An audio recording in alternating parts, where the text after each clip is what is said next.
difícil? Pra mim também, senhora. A carta foi endereçada a ele. Suas ordens serão cumpridas, hein? A gente sabe bem de quem era aquela letra, né? Melhor você ir pra cama. A cama? Sim, meu coração.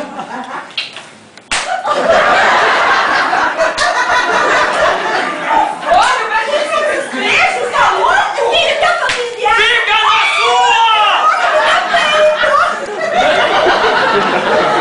Nobres não falam com rústicos. Não tenhas receio da grandeza. Alguns já nascem grandes, outros atingem a grandeza e outros ainda são atingidos por ela.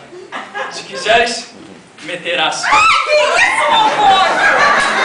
Salva! Deus proteja. Adoraria vê-lo de meias amarelas. Meias amarelas? Se atender ao seu desejo, ela será a sua criada.